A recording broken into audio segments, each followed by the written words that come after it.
Dear students, last lecture में हमने पढ़ा था गैसेस के लिए एमेगट ने कर्व्स प्लॉट किए थे 1818 में। और उन्होंने ये बताया था कि जो गैसेस हैं उनमें प्रेशर और पी के बीच में या compressibility constant P upon R T means Z के बीच में जब ग्राफ प्लॉट करते हैं तो आइडियल गैस के लिए एक स्ट्रेट लाइन मिलती है, या यूँ कहें P V is constant for ideal gas, या उसकी वैल्यू जो है कंप्रेसिबिलिटी कांस्टेंट की वैल्यू आदर्श गैस के लिए एक होती है। तो हमको एक कांस्टेंट एक हॉरिजॉन्टल लाइन मिलती है, जबकि रियल गैस के लिए जब हम ग्राफ प्लॉट करते हैं तो वो डेविएशन शो करता है। पहले इसमें डिप्रेशन आता है एंड देन फिर एलिवेशन आता है, या यूँ कहें इस तरह से वो विचलन प्रदर्शित करती है कोई भी वास्तविक गैस। या यूँ कहें अगर हमारे लिए gas equation P V is equal to R T सही है एक मोल गैस के लिए, अगर ये इक्वेशन सही है, सभी गैसेस पर इसको अप्लाई कर सकते हैं, तो सब गैसेस के लिए हमें इस तरह से एक हॉरिजॉन्टल स्ट्रेट लाइन मिलनी चाहिए। लेकिन जब हम किसी भी रियल गैस पर इस नियम के अकॉर्डिंग हम एक्सपेरिमेंट करके देखें तो ये स्ट्रेट लाइन न मिलके पहले इस तरह का ग्राफ हमको मिलता है। इसका मतलब कि इस गैस इक्वेशन को हम रियल गैस पर अप्लाई करें तो वो सही नहीं आता है, वो विचलन प्रदर्शित करता है। इस विचलन का क्या कारण है? क्योंकि जो P V equal to R T gas equation है, इसका डेरिवेशन हमने kinetic equation theory of equation gases से किया था। काइनेटिक थ्योरी ऑफ गैसेस जो है उसमें ये एज्यूम किया गया था थ्योरी के अकॉर्डिंग कि गैसेस जो हैं उनमें वो छोटे छोटे पार्टिकल्स की बनी हुई होती है और इनके कोलिजन जो हैं वो फुल्ली इलास्टिक होते हैं। काइनेटिक थ्योरी ऑफ गैसेस के जो एजम्पशंस थे वो ये थे, और जो टोटल गैस का वॉल्यूम होता है वो वॉल्यूम के कंपैरिजन में जो मॉलिक्यूल जगह घेरते हैं या मॉलिक्यूल का खुद का वॉल्यूम होता है, टोटल वॉल्यूम के कंपैरिजन में नेग्लिजिबल होता है, ये हम मान के चले थे। और दूसरा, ये मॉलिक्यूल एक दूसरे से इतनी दूरी पर होते हैं कि इनके इंटरमॉलिक्यूलर फोर्स अंतर आणविक बल, चाहे वो रिपल्शन फोर्स हो चाहे वो अट्रैक्शन फोर्स हो, दैट इज़ नेग्लिजिबल, काउंट नहीं होता है। ये एजम्पशंस मानते हुए ये gas equation kinetic theory of gases दी गई थी, और उसी से P V is equal to R T जो आइडियल गैस इक्वेशन है उसका डेरिवेशन हुआ था, उसको प्रूव किया गया था। अब इस डेविएशन के कॉज क्या है? अगर ये सही है तो रियल गैस को इसी तरह का स्ट्रेट लाइन मिलनी चाहिए, हॉरिजॉन्टल लाइन मिलनी चाहिए, पर ये डेविएट होती है। तो इसका कारण जो है क्यों ऐसा होता है, causes of deviation from ideal behaviour of gases, इसमें जो है ये बताया गया कि ये जो थियरी है इसमें ज़रूर कहीं जो हमने एजम्पशंस मानी थी कि मॉलिक्यूल्स का खुद का वॉल्यूम जो है वो नेग्लिजिबल होता है, इनके बीच में इंटरेक्शन फोर्स नहीं होता है, तो कहीं ना कहीं कुछ ना कुछ गलती रही होगी। तो हमने उसको रिकंसिडर किया कि जो पॉस्टुलेट्स थे जो दिए गए थे गैस इक्वेशन के लिए P V equal to n R T जो गैस इक्वेशन दी थी या काइनेटिक थ्योरी ऑफ गैसेस दी गई थी, उसमें हमने जो पॉस्टुलेट्स लिए थे उनको हमने रिकंसिडर किया कि काइनेटिक इक्वेशन को डेरिवेशन करते समय जो एजम्पशंस थे उनमें क्या क्या चेंजेस हो सकते हैं। तो फर्स्ट पॉस्टुलेट हमने ये लिया था कि the molecule have a negligible volume as compare to the total volume occupied by the gas. कोई गैस टोटल जो भी वॉल्यूम घेरती है उसके कंपैरिजन में उनके मॉलिक्यूल्स का वॉल्यूम नेग्लिजिबल होता है। और जब ताप और दाब की सामान्य परिस्थिति होती है, प्रेशर और टेम्परेचर, अगर मान लीजिए बहुत हाई टेम्परेचर है और प्रेशर कम है तो गैस की डेंसिटी उस टाइम बहुत कम हो जाएगी।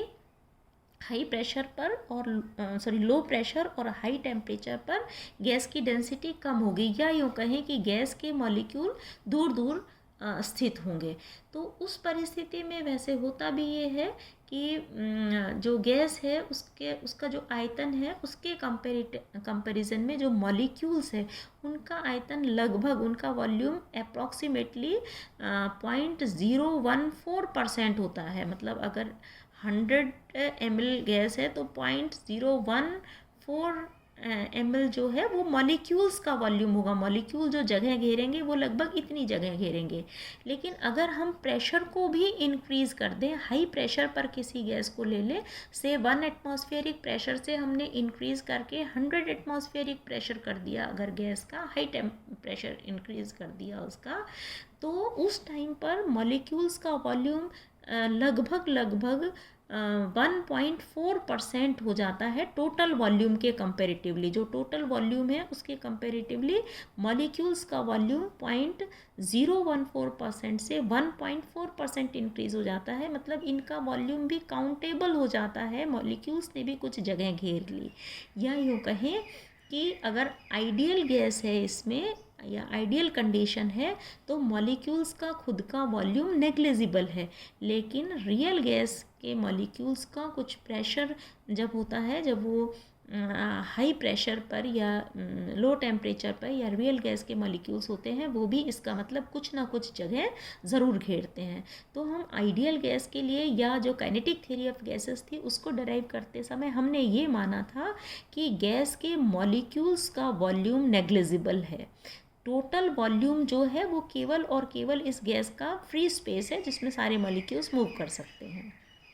जबकि रियल गैस में मॉलिक्यूल्स का खुद का भी कोई ना कोई वॉल्यूम है, वो कुछ ना कुछ जगह ऑक्यूपाई करते हैं। मतलब फ्री स्पेस जिसमें मॉलिक्यूल फ्रीली मूव कर रहे थे वो इनको इतना ना मिलके उससे कुछ कम वॉल्यूम मिलता है। ये क्या वॉल्यूम है या कितनी कमी है या ये मॉलिक्यूल्स का खुद का वॉल्यूम क्या है या वो वॉल्यूम जिसमें वो फ्रीली मूव नहीं कर सकते वो क्या है, इसको कंसीडर करना पड़ेगा इस डेविएशन को एक्सप्लेन करने के लिए। दूसरी चीज़ कि हम आइडियल गैस के केसेस में या जब गैस का प्रेशर कम था और हाई टेम्परेचर था तब हम ये मान के चलते थे कि मॉलिक्यूल एक दूसरे से बहुत दूर दूर है, तो वो कोई भी फोर्स एक दूसरे पर एग्जर्ट नहीं करते, ना तो उनमें अट्रैक्शन फोर्स होता है ना रिपल्शन फोर्स होता है, एक दूसरे पर मॉलिक्यूल में कोई इंटरेक्शन नहीं होता है। लेकिन जब हम रियल गैस को कंसीडर करते हैं तो उनके मॉलिक्यूल्स के बीच की दूरी इतनी होती है कि वो कोई ना कोई एक दूसरे पर रिपल्शन या अट्रैक्शन फोर्स ज़रूर लगाते हैं। इनमें रिपल्शन या अट्रैक्शन फोर्स प्रेजेंट होता है। जबकि आइडियल कंडीशन में हम ये मानते हैं या जो काइनेटिक थ्योरी ऑफ गैसेस दी गई थी वो ये मान के दी हुई थी कि गैसेस के मॉलिक्यूल्स के बीच में कोई भी फोर्स ऑफ अट्रैक्शन या रिपल्शन प्रेजेंट नहीं है। इसको हम यूँ भी प्रूव कर सकते हैं कि जब हम किसी भी गैस में प्रेशर इंक्रीज़ करते हैं, पिस्टन लगा के इसका प्रेशर इंक्रीज़ किया, वॉल्यूम कम हुआ, तो दाब बढ़ाने पर आयतन में कमी आती है और धीरे धीरे हमको पता है कि ये गैस लिक्विफाई हो जाती है, लिक्विड में चेंज हो जाती है गैस। तो लिक्विफिकेशन ऑफ गैसेस जो होता है, कम टेम्परेचर पर और हाई प्रेशर पर गैसेस जो लिक्विफाई होती है, लिक्विड में चेंज होती है, वो भी प्रूव है। वो लिक्विफाई तभी होंगे जबकि मॉलिक्यूल्स के बीच में इंटरेक्शन होगा, अंतराण्विक बल उपस्थित होगा। दूसरा हमने पढ़ा है Joule Thomson effect. Joule Thomson effect क्या कहता है? उन्होंने ये बताया था कि किसी भी गैस को जब वो हाई प्रेशर पर है, मतलब थोड़े से वॉल्यूम में बहुत ज़्यादा मॉलिक्यूल हैं गैसेस के, हाई प्रेशर पर गैस है और उसका टेम्परेचर कम है, लो टेम्परेचर है और प्रेशर बहुत ज़्यादा है और गैस इस तरह से उसको हमने इकट्ठा किया हुआ है। जब हम इसको किसी एक पॉइंट से निकलने देते हैं, विस्तार होता है, गैस जो है वो प्रसारित होने दिया जाता है, उसको निकलने दिया जाता है, तो कूलिंग इफ़ेक्ट देखने को मिलता है। या यूँ कहें कि ये मॉलिक्यूल तेज़ी से एक दूसरे के फोर्स ऑफ अट्रैक्शन जो था उसके अगेंस्ट काम करते हैं और वो दूर दूर चले जाते हैं। जहाँ यहाँ पास पास थे, अब ये मॉलिक्यूल दूर दूर चले जाते हैं और ये गैस जो है वो ठंडी हो जाती है। जूल थॉमसन इफ़ेक्ट में हमने यही देखा था होता है कि मॉलिक्यूल जो इंटरेक्शन है इन मॉलिक्यूल्स के बीच में उसके अगेंस्ट वर्क करते हैं ये मॉलिक्यूल, और मॉलिक्यूल दूर दूर हो जाते हैं। तो जो मॉलिक्यूल्स की काइनेटिक एनर्जी थी वो चेंज हो जाती है, इन आकर्षण बल के विरुद्ध उसको काम करना पड़ता है, और जो ये एनर्जी लेते हैं वो काइनेटिक एनर्जी से गेन करते हैं। तो इसके कारण उनका टेम्परेचर काइनेटिक एनर्जी से गेन की करके ये एक दूसरे से दूर दूर जाते हैं, तो इनके टेम्परेचर में कमी आती है। इसका मतलब पहले इन मॉलिक्यूल्स के बीच में फोर्स ऑफ अट्रैक्शन प्रेजेंट था, जब हमने इसको फ्री छोड़ दिया, ये मॉलिक्यूल एक दूसरे से दूर दूर गए, तो ये जो एनर्जी थी वो लेके लिया इन्होंने और ये दूर दूर चले गए। इसका मतलब इस अट्रैक्शन फोर्स के विरुद्ध इनको काम करना पड़ा, और तभी ये दूर दूर मॉलिक्यूल चले गए हैं, या कूलिंग इफेक्ट हमको देखने को मिला। तो जूल थॉम्सन इफेक्ट और लिक्विफिकेशन ऑफ गैसेस ये प्रूव करते हैं कि मॉलिक्यूल के बीच में फोर्स ऑफ अट्रैक्शन प्रेजेंट होता है। जबकि जो काइनेटिक थ्योरी ऑफ गैसेस थी उसमें हमने काइनेटिक इक्वेशन में ये माना था कि ना तो मॉलिक्यूल्स के बीच में कोई फोर्स ऑफ अट्रैक्शन या रिपल्शन प्रेजेंट होता है, और ना मॉलिक्यूल्स का खुद का कोई वॉल्यूम होता है। इन दो असम्पशंस के कारण ये, क्योंकि हमने नहीं ली थी, इसी कारण जो रियल आइडियल गैस इक्वेशन था उससे रियल गैसेस डेविएट कर जाती थी, जो कि एमिगेट ने दिया था। इसके बाद इसका मतलब कि अगर हम gas equation PV is equal to RT है उसको अगर रियल गैस पर अप्लाई करना चाहें तो वो एप्लीकेबल नहीं है। तो इसके लिए फिर आइडियल गैस में कुछ चेंज किया गया और उसके लिए रियल गैस इक्वेशन दी गई, और रियल गैस इक्वेशन को डिराइव करने का श्रेय जो है वो जाता है वॉन डर वाल्स को, और उन्हीं के नाम पर ये इक्वेशन कहलाई van der Waals equation for real gas. Van der Waal equation क्या थी? उन्होंने कहा कि आदर्श गैस के लिए वेग समीकरण है PV is equal to RT for 1 mole of gas. Pressure आदर्श गैस का प्रेशर है, वॉल्यूम आइडियल गैस का वॉल्यूम है, R गैस कांस्टेंट है और T टेम्परेचर है। अगर कोई गैस आइडियल गैस है उसका प्रेशर P है, लेकिन इस P की जगह अगर हम कोई रियल गैस ले लेते हैं तो रियल गैस में क्या होगा, मॉलिक्यूल्स के बीच में इंटरेक्शन प्रेजेंट है, और फोर्स प्रेशर क्या होता है, प्रेशर होता है प्रति एकांक क्षेत्रफल पर लगने वाला बल, फोर्स पर यूनिट एरिया, कितने एरिया पर कितना फोर्स लग रहा है, एकांक क्षेत्रफल पर लगने वाला बल, वो है प्रेशर।